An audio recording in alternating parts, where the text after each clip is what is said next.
अस्सलाम वालेकुम। मेरा नाम डॉक्टर मोहम्मद एहसन तारिक है और मैं एक कंसल्टेंट न्यूरोसाइकियाट्रिस्ट हूँ। आज हम Tariq Sardar brain clinic, four seasons colony, Sundari road पर बात करेंगे आइस एडिक्शन के बारे में, आइस के नशे के बारे में। आइस पाकिस्तान के लिहाज से एक नए किस्म का और बहुत तेज़ी से पाया जाने वाला नशा है, जिसको हम आगे जाके एक्सप्लेन करते हैं कि क्यों ये ज़्यादा यूनिवर्सिटी के स्टूडेंट्स इस्तेमाल कर रहे हैं। आइस बेसिकली इसको हम केमिकल नेम इसका एम्फिटामीन कहते हैं, जो एफिड्रिन से बनती है। एफिड्रा जो दरख्त है, जो पौधा है, ये नॉर्थ अमेरिका से काबल अफ़गानिस्तान के अंदर इसकी कशीद करना उन्होंने अब स्टार्ट किया है।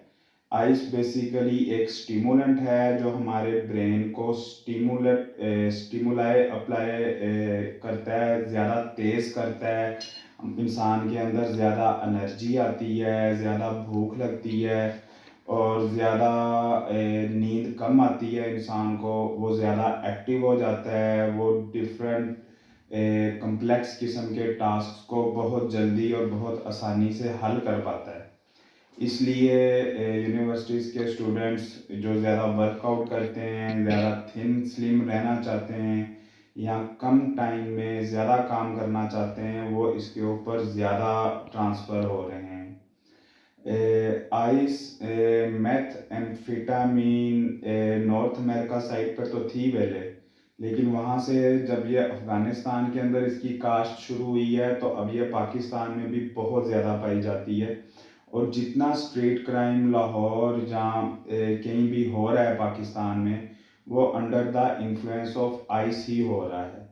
आइस करने के बाद जिस तरह मैंने बताया कि इंसान ज़्यादा एक्टिव हो जाता है, उसी तरह इंसान ना डर हो जाता है, फियरलेस हो जाता है, उसे खौफ कम महसूस होता है, वो ज़्यादा अपने इमोशंस को कंट्रोल नहीं कर पाता, लड़ाई झगड़े ज़्यादा करता है। इनिशियली आइस करने के बाद 3 रातों तक ये लोग जागते हैं, उससे ब्रेन सेल्स परमानेंटली डैमेज होते हैं।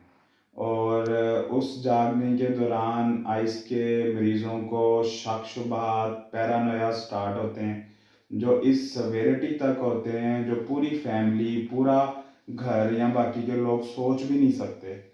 जो शक शुबा ये पालते हैं कि कोई मेरे ख़िलाफ़ है, कोई मुझे मार देगा। अक्सर हमने देखा है कि आइस के पेशेंट्स अपने घर में बैठे हुए दीवारों पर फायरिंग कर देते हैं कि कोई साया मेरे ऊपर चढ़ाई कर रहा था।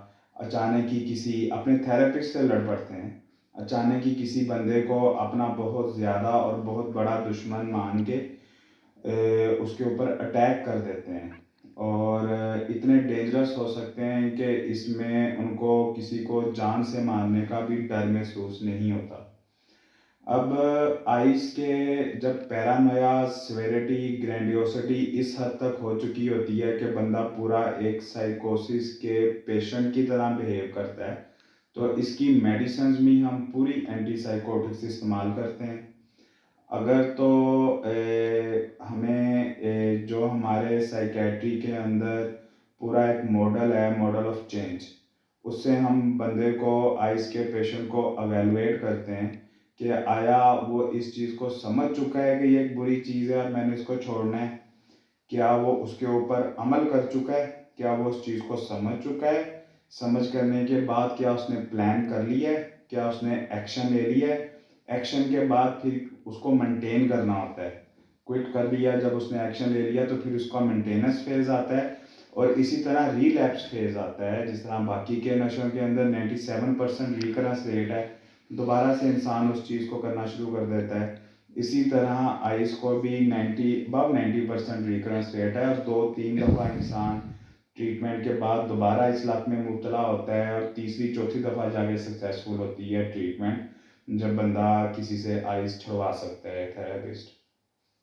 इसमें हमें रिस्ट्रेन भी करना पड़ता है, फोर्सफुली, ज़बरदस्ती किसी भी बहाली मरकज़, रिहेबिलिटेशन सेंटर में रख के फिर हम उसको मेडिसिन्स देना शुरू करते हैं, स्टार्ट करना शुरू करते हैं। और मेथएम्फेटामिन के जो क्रिस्टल्स एफेड्रिन से ड्राइव होते हैं, ये मेडिसिन्स आमतौर पर हर जगह मेडिकल स्टोर्स में पाकिस्तान में अवेलेबल हैं। इनकी ट्रांसपोर्टेशन और ये सारा कुछ गवर्नमेंट लेवल के ऊपर होना चाहिए। इनकी रोकथाम का जो तरीका है, बीइंग मेंटल हेल्थ प्रोफेशनल्स, हम जो है वो इसकी ट्रीटमेंट 100% करते हैं। एक इनिशियल अपने असेसमेंट के बाद हम ये बता सकते हैं कि आया इस मरीज़ को दाखिल करना है या मेडिसिन्स देनी है, और मोटिवेशन लेवल क्या है इसका, उसके ऊपर हमने कितना काम करना है। और जितनी तेज़ी से ये नशा पाकिस्तान में और पढ़े लिखे तबके में एक्टिव रहने के लिए, स्लिम रहने के लिए, वर्कआउट करने के लिए इस्तेमाल हो रहा है, फैमिली को, घर वालों को ऐसे मरीज़ों, ऐसे इंसानों को जल्दी पहचानना चाहिए जिनकी सडन लाइफस्टाइल में सडन चेंज आई है बहुत ज़्यादा, और नींद और भूख 3 दिन तक जाग रहे हैं, फिर 3 दिन तक सो रहे हैं। तो उनको मेंटल हेल्थ प्रोफेशनल्स के पास टाइमली लेकर जाना चाहिए। Thank you and stay tuned and do subscribe our channel. We will upload more videos regarding the use of ice and how to quit it. Thank you.